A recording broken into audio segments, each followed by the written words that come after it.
Okay, so I'm using a wide tooth comb to just gently comb through the length of his hair and get any wood shavings or hay out of it.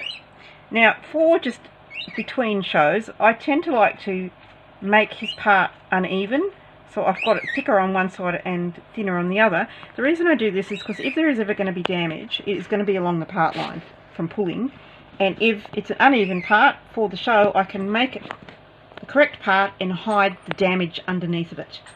So that's why I tend to make it uneven. So I'll just pop that bit back so it's not directly in the middle. What I do here first is separate out a section. Just make sure there's no knots in it. Separate out a section that's going to go into the wrapper, like that. I have it, the wrapper's in a little box that's sort of a kit with everything I need in it, including the rubber bands, some little bits of cardboard that I've cut from a McDonald's drink holder. It's nice firm cardboard. And in here I have some Chuck's wipes and some paper towels. I tend to prefer the Chuck's wipes because they are less likely to tear. I like to use the paper towels when I'm training a guinea pig that's just starting to have wrappers. And the way to make a wrapper is to take the wipe that's already pre-cut to the size. I put a little piece of cardboard in. River! What are you up to? Huh?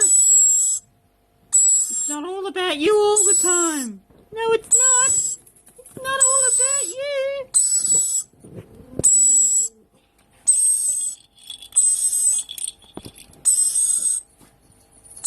Behave yourself. The way I make a wrapper is this is already cut to the right size. I put a little piece of cardboard in here and then fold it over. The cardboard is to stop the whole wrapper crushing in when I put the rubber band around it. And I like to pre-fold it just so that if the guinea pig does wiggle around, I've already know where the folds are going to be. Then I take the wrapper over to the guinea pig, who's sitting nice and comfortably in my lap. He likes to just snuggle up there. I take the hair that I'm going to wrap, place the wrapper under, and then fold it around like this, encasing the hair completely in it. Then I just make sure that nothing's pulling up here and nothing's uncomfortable before I start rolling it up. And then we roll it. Like that. And then I take one of these little rubber bands, which are horse rubber bands from plaiting a horse for a show. And I find that it winds nicely around just twice. And sometimes in the cage these will break and I'll lose the wrapper, so what I do is I put a second one in, just to ensure that if one breaks the other one will hold up. And that piece of stiff cardboard is helping keep the wrapper in a nice shape without sort of crushing in on itself. Then to do the back, same thing, I separate the hair out, parting it at the back so that if he does pee, it's not going to go in the hair because I've got sort of parted either side. Don't want to get too much on one side.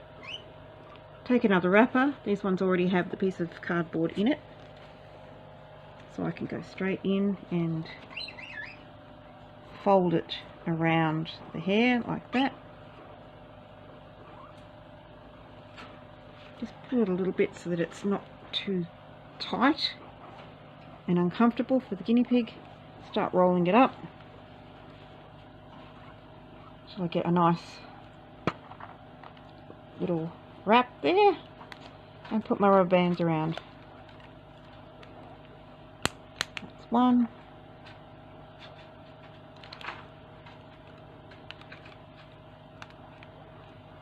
Two. Now to wrap the other side, I turn the guinea pig completely around like this and just do the same thing over here. And this is a little bit thinner on this side because I've parted an uneven part. But we do the same thing again, which is gather the hair into sections, fold it into fabric.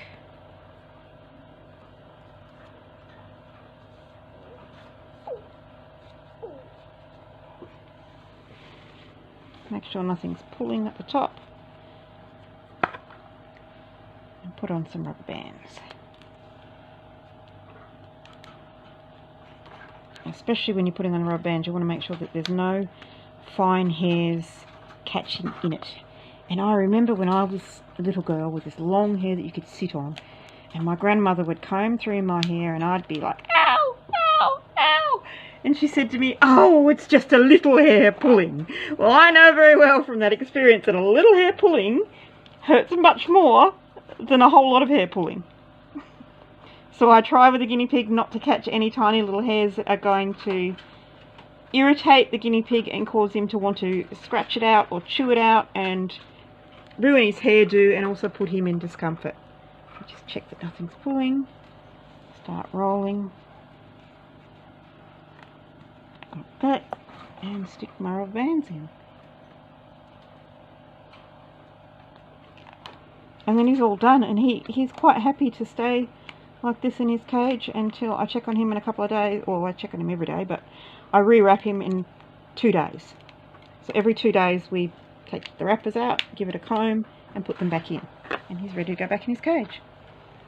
And he didn't kick or squeal or have any distress at all over that. He's quite happy.